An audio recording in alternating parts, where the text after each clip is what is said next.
Once upon a time there was a very rich farmer named Antonio, who owned vast lands, herds of cattle and a large house in the countryside.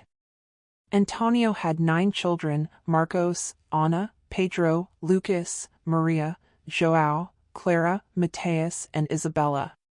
He was a wise and just man, known throughout the region for his generosity and skill in dealing with the challenges of rural life. As he grew older, Antony decided it was time to divide his inheritance among his children while he was still alive, to avoid future disputes and ensure that everyone received a fair share of his legacy. He called all the children to a meeting in the large living room of the main house and announced his decision. "My dear children," he began, "I have thought much about the future, and I want each of you to receive a share of our property, that you may continue our work and care for our land." Antony divided the inheritance equitably, giving each son a share of the land and livestock, as well as a sum of money. At first, everyone seemed pleased, thanking their father for his generosity and wisdom. However, as time went on, rivalries and disagreements arose. Mark and Peter began to argue over the boundaries of their land, claiming that one had more resources than the other. Hannah and Claire quarreled over the management of the main house, while Luke and Matthew disagreed over the management of the flock. Maria, João and Isabela tried to mediate the conflicts, but ended up getting involved in the discussions. The constant fights began to affect Antonio's health. He, who was once a strong and robust man, began to show signs of depression. Seeing his children, whom he loved so much, destroy themselves for the sake of the inheritance caused him deep sadness. The constant fights began to affect Antonio's health. He, who was once a strong and robust man, began to show signs of depression. Seeing his children, whom he loved so much, destroy themselves for the sake of the inheritance caused him deep sadness. The situation worsened when 2 of the sons, Marcos and Pedro, had a heated argument over the boundaries of their properties. The fight was so intense that they stopped talking, completely cutting off communication with each other. The feud between the 2 brothers further divided the family, creating factions and increasing tensions. Meanwhile, other children, Ana and Lucas, decided that country life was not for them. They sold the land their father gave them, without consulting Antony, and moved to the city in search of new opportunities. The news of the sale of the land was a hard blow to Antonio. He never imagined that he would see his beloved lands, which he had worked so hard to build and preserve, being sold to outsiders. Heartbreak took hold of Antonio, and his depression deepened. He withdrew further and further, spending long hours sitting on the porch of the main house, looking out over the land that now belonged to others. His children who remained on the farm tried to comfort him, but the pain of seeing his family fall apart and his land being sold was unbearable. Antonio, once a man full of life and vigor, was weakening. His children began to realize the gravity of the situation, but it seemed too late to fix the mistakes of the past. The family he loved so much was broken, and his legacy was in ruins. Antonio's sadness was a constant reminder of what greed and lack of unity could cause. And although some children tried to redeem themselves, bringing gifts and promising changes, the damage was already done. The pain in her heart was deep, and the sight of her children fighting and walking away was a wound that would not heal.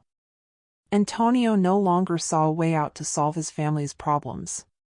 Pain and sadness had become a constant companion, and dark thoughts began to haunt him frequently.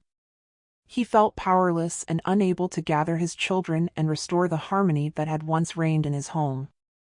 One night, while alone on the porch, Antony looked up at the starry sky and remembered the happy times when all his children played together in the fields and the house was full of laughter and joy. Now the house seemed empty and silent, and the land he loved so much was divided and in strange hands. These dark thoughts began to take over his mind, and he wondered if his family would ever be united again. He felt guilty for having made the decision to divide the inheritance while still alive, thinking he was doing the best for his children, but realizing now that he had triggered a series of conflicts that he could not control. The days passed slowly, and Antonio isolated himself more and more. His children who were still on the farm tried to get closer, but he walked away, immersed in his own dark thoughts. The weight of responsibility and the feeling of failure consumed him, and he began to think that perhaps the only way out of his pain was to end it all. One afternoon, while alone in his room, Antony wrote a letter to his children. In it, he expressed all the love he felt for each of them, lamented the quarrels and divisions, and asked that, despite everything, they try to find peace and unity.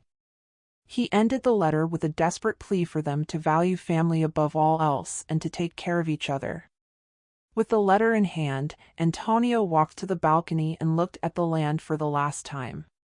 The sadness in his heart ran deep, and he felt he could no longer bear the weight of his pain. However, just as he was about to make a drastic decision, something made him stop.